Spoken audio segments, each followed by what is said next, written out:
So, what is the cost to invest in love?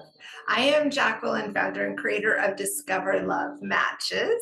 And I am, always working with singles. And something that I don't think we talk enough about is what does it actually cost to invest in your love life, your love relationships, your love connections, your love dating experiences. So obviously, I have an agency where people hire me. So there's a cost of meeting people. There's a cost to get into my exclusive club. I was listening to a book the other day and they were commenting about how a club is a higher standard when there's a door fee versus just a walk-in. And there's kind of a little bit of that when people come to me, they have to actually go through a few hoops other than, another site where they can just walk in and just appear and be whoever they want to be. But when you put a little investment monetarily, you get to a different status with me. If you do a bigger investment, you get to higher level. But that's kind of like anything that's exclusive and special. So yes, you've got the financial investment if you are looking for a professional service to support you on your love journey. But then you also have the other aspect, which is moving you to a place of getting out there, and whether it's getting the hair done, a new outfit, fresh wardrobe, your nails done for the ladies that like to do that. But hey, gentlemen, I think it's a good idea for you too. And then there's also the emotional aspect of putting yourself out there, asking somebody out, whether they're interested or you've got to follow up or you got to keep trying, or they blow you off or communication isn't always great. There's a vulnerable cost to putting yourself out there. Then there's, of course, the financial cost of going on dates. Dates are expensive. If you are the one courting and you are paying for things, that can get very expensive. If you are even splitting the tab, that can be very expensive because you're doing more than you would. Like if you were on a date, you might be home having something inexpensive, but because you're on a date, you're now having dinner and drinks and maybe going to another location. Maybe it's the gas, it's the parking, it's the tickets to an event, whatever it is, those things can add up.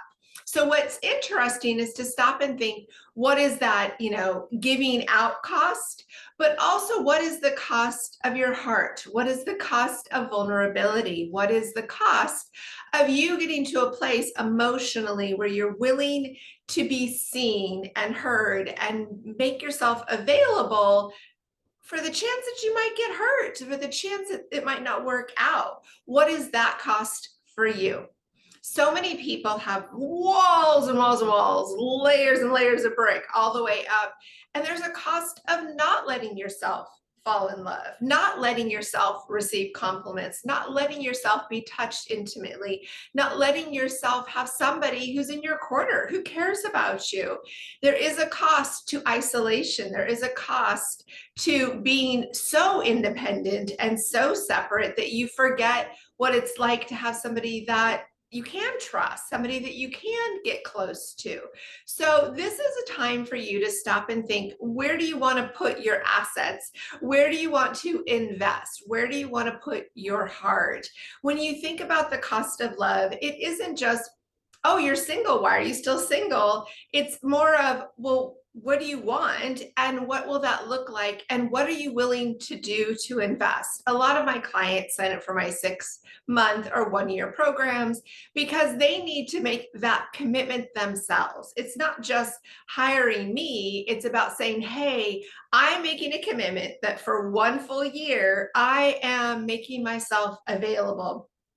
Actually, I think it's kind of a level of accountability. I notice that clients that do this are more comfortable on their love journey because they know they've made a pledge, they've made a commitment of time, and they've got somebody holding them accountable, and they're less likely to kind of pull away and retreat.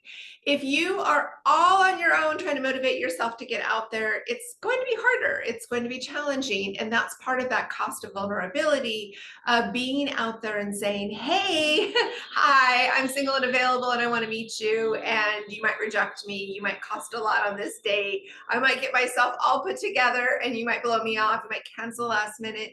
There's all these coulda, woulda, shouldas that happen, but the reality is you need to choose when you are ready, and then you need to see it through in the sense that give yourself a window of time. You don't want the immediate first instant relationship just because somebody gave you attention. You want the relationship that comes as soon or as long as it takes when it's the right relationship for you. It's so important for you to feel good about the process, but also know that it is an investment of vulnerability. It's a financial investment. It is a time investment. When you start dating and you are opening yourself to love, well, now you've got to make time in your calendar for somebody else, which is wonderful. And people always say they will, but you also have been pretty used to your routine when you didn't have somebody else who wanted to see you, or you wanted to see, or weekends were all free and casual and you could just go and be spontaneous whenever. Now you have somebody who's messaging you or calling you up or asking you out on a scheduled date. They're asking you to make time for them, which is a big cost of your own space. Maybe you're going to start inviting somebody over to your home, or you're going to go to their home, or maybe there's going to be travel needed. Maybe it's a long distance courtship. So now there's the cost of traveling and transporting yourself. But also that means sometimes, it's the doggy care. I've had clients say that they get worried about getting back to dating because now they're going to have to hire somebody to come over because their animal can't be home alone, or they've got children that need to be cared for, which is the more likely. But these are things to keep in mind as you are opening yourself up on a very vulnerable, real, and authentic journey towards finding the love that you want. There's going to be a cost of all of it. But the question is the cost greater than the cost of being single, not going out, not being touched, not having intimacy, not having flirting?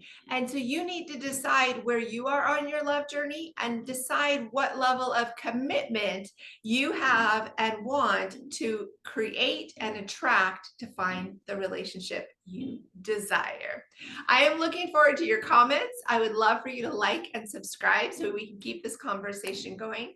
But I want to hear where you are on your journey and what is your genuine cost of love that you find being in this new life of singlehood, moving towards relationship, or enjoying just right where you are and not really wanting to change, but you're curious about the process.